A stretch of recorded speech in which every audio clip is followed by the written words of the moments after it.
जिला सिरसा कच्चा आड़ती एसोसिएशन की एक बैठक कालांवाली के एक निजी पैलेस में प्रदेश उपाध्यक्ष सुरेंद्र मिर्चनावादी की अध्यक्षता में हुई। इस बैठक में सिरसा, डबवाली, कालांवाली, एलनाबाद, रानिया और अन्य शहरों के आड़तियों ने भाग लिया। बैठक में सरकार द्वारा किसानों की फसल की सीधी खरीद व किसानों को फसल का सीधे भुगतान पर चर्चा की गई। वही इस मामले के विरोध में उन्होंने हड़ताल करने के संकेत भी दिए। न्यूज़ फॉर यू के लिए सिरसा से डॉक्टर गुलाब सिंह के साथ कालांवाली से चानन सिंह गुजर की रिपोर्ट। हरियाणा सरकार को सचेत करना चाहूँगा कि सिरसा डिस्ट्रिक्ट की सभी अनाज मंडियों के एसोसिएशंस की यहाँ बैठक हुई। सिरसा डिस्ट्रिक्ट ने सामूहिक रूप से जो सरकार डायरेक्ट पेमेंट टू फार्मर, ई खरीद पोर्टल को लागू करना और सीधी पेमेंट किसान को करने की जो चेष्टा कर रही है, ये लगातार 7वीं फसल है और हर बार हम लोग जो हैं उच्च स्तरीय वार्ता के द्वारा इस समस्या का समाधान करने का प्रयास करते रहे, परंतु अब आर पार की लड़ाई के लिए तैयार हैं।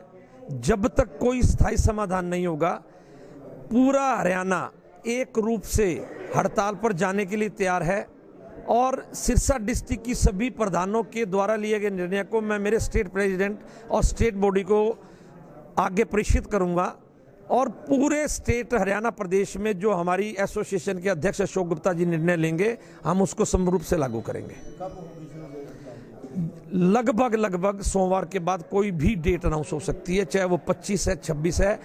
ये निश्चित है कि जो 28 को सरकार खरीद सरसों की शुरू करना चाह रही है प्रदेश में, उससे पहले कोई ठोस निर्णय नहीं लिया जाए। हम अपने हितों के लिए बिल्कुल तत्पर हैं। पूरे हरियाणा के सभी आड़ती, 35,000 के लगभग आड़ती हैं, सब एक समरूप से हड़ताल पर जाएंगे। हरियाणा प्रदेश स्टेट अनाज मंडी एसोसिएशन, एक बात और जो इस मीटिंग के अंदर विचार हुआ, प्रधान जी ने भी बताया कि सीमांत इलाकों के अंदर जो पंजाब के किसान हैं, पिछले देश आज़ाद होने से पहले यहीं गेहूं बेचते आ रहे हैं। हमारी मंडी के अंदर, डबवाली के अंदर, कालांवाली के अंदर, सिरसा के अंदर 1905 के लाइसेंस हैं। देश बंट गया, हरियाणा, पंजाब, राजस्थान बन गया, किसान तो वहीं हैं, उसी मंडी के साथ ताल्लुक रखते हैं। लेकिन आज तुगलकी फरमान आ गया कि आप यहाँ से निकलो, आप हरियाणा में या पंजाब में बेचो। किसान को बांट दिया सरकार ने। इसीलिए सरकार से गुजारिश है कि समय रहते वो सचेत हो जाए, नहीं तो सारे के सारे व्यापारी, सारे के सारे आड़ती हरियाणा की हम हड़ताल। बिल्कुल उन्हीं के आह्वान पर वही आकर हमें कह रहे हैं। आज कल स्टेटमेंट पढ़ना, कल की अखबारों में था, जसवीर भाटी जी हैं राष्ट्रीय किसान यूनियन के अध्यक्ष, उनका बयान था कि यदि सरकार नहीं मानी और पंजाब और हरियाणा को बांटा गया हमारे लिए, क्योंकि हम स्वतंत्र हैं, हम कहीं भी जाकर फसल बेच सकते हैं, तो हम उनके साथ रहेंगे। हम मिलजुल कर यह आंदोलन लड़ेंगे। अकेला आड़ती नहीं, अकेला मजदूर नहीं, अकेला किसान नहीं।